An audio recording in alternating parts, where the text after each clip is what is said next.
Kalian pernah nggak sih waktu asik scroll-scroll ketemu tentang fisika optik? Nah, fisika optik adalah studi tentang cahaya dan interaksinya dengan materi. Alat-alat fisika optik terbagi menjadi dua, ada yang alami dan ada juga yang buatan. Alat optik yang alami adalah mata. Mata ini berfungsi untuk melihat dengan menangkap cahaya dan mengubahnya menjadi sinyal listrik yang diproses oleh otak menjadi gambar. Pada mata terdapat retina, koroid, sklera, iris, kornea, pupil, aqueous humor, lensa, otot siliaris, vitreous humor, bintik buta, dan saraf optik. Retina adalah lapisan tipis di bagian belakang bola mata yang berfungsi mengubah cahaya menjadi sinyal saraf untuk dikirim ke otak. Koroid adalah lapisan pembuluh darah yang terletak di antara sklera, bagian putih mata, dan retina, jaringan peka cahaya di belakang mata.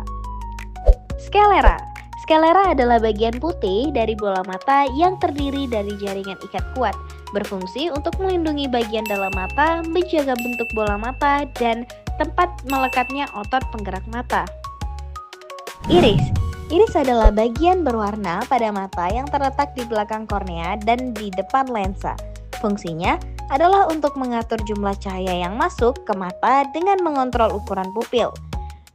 Kornea adalah lapisan terluar mata yang bening dan transparan yang melindungi bagian dalam mata, sekaligus berperan penting dalam penglihatan. Fungsi utamanya adalah membiaskan cahaya agar dapat masuk ke mata dan terfokus pada retina. Pupil adalah lubang hitam di tengah iris, bagian berwarna, yang berfungsi mengatur jumlah cahaya masuk ke mata. Aqueous humor, cairan bening yang berada di belakang kornea dan di depan lensa mata, yang berfungsi menjaga bentuk bola mata, menyalurkan nutrisi ke jaringan mata seperti kornea, lensa, dan tubercular meshwork, dan membantu menjaga tekanan mata. Lensa adalah bagian mata yang terletak di bagian belakang pupil, yang berfungsi untuk memfokuskan cahaya ke retina. Otot siliaris adalah otot polos di bagian dalam mata yang terletak di badan siliaris. Fungsinya untuk mengubah bentuk lensa mata, akomodasi, agar dapat memfokuskan objek pada jarak yang bervariasi. Vitreous humor adalah gel bening seperti jeli yang mengisi rongga di bagian belakang mata, di antara lensa dan retina. Cairan ini menstabilkan bola mata dan memastikan cahaya dibiaskan dengan benar ke retina untuk penglihatan. Bintik buta, area kecil di retina mata yang tidak memiliki sel peka cahaya, sehingga tidak dapat melihat gambar. Saraf optik, kumpulan jutaan serabut saraf di belakang mata yang menghubungkan retina ke otak, berfungsi mengirimkan sinyal visual agar dapat diproses menjadi penglihatan. Berikut adalah kelainan refraksi pada mata.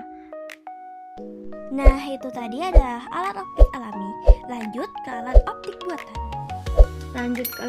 buatan. Yang pertama ada kamera. Kamera adalah alat optik yang digunakan untuk menangkap dan menyimpan gambar atau video. Kamera menggunakan lensa cembung untuk memfokuskan cahaya ke sensor, seperti film atau sensor CID CMOS. Kamera juga dilengkapi dengan diafragma untuk mengatur jumlah cahaya yang masuk. Kamera ada beberapa jenis, yaitu kamera analog atau film, kamera digital sensor CID CMOS, kamera khusus, misalnya kamera khusus mikroskop, kamera drone, kamera khusus medis. Kemudian ada mikroskop. Mikroskop adalah alat optik yang digunakan untuk memperbesar objek mikroskopis. Mikroskop menggunakan dua lensa cembung, lensa objektif untuk memperbesar objek, lensa okuler untuk melihat gambar yang telah diperbesar. Mikroskop ini ada beberapa jenis, yaitu mikroskop optik untuk menggunakan cahaya, mikroskop elektron menggunakan sinar elektron, mikroskop konoval, mikroskop digital. Kaca pembesar atau loop adalah lensa cembung yang digunakan untuk memperbesar bayangan benda yang diamati. Lalu ada teropong. Teropong adalah alat optik yang digunakan untuk memperbesar objek jauh. Teropong biasanya terdiri dari dua lensa cembung, lensa objektif untuk memfokuskan cahaya, dan lensa okuler untuk melihat gambar yang telah diperbesar. Thank you everyone! Thank you Elmar! Go!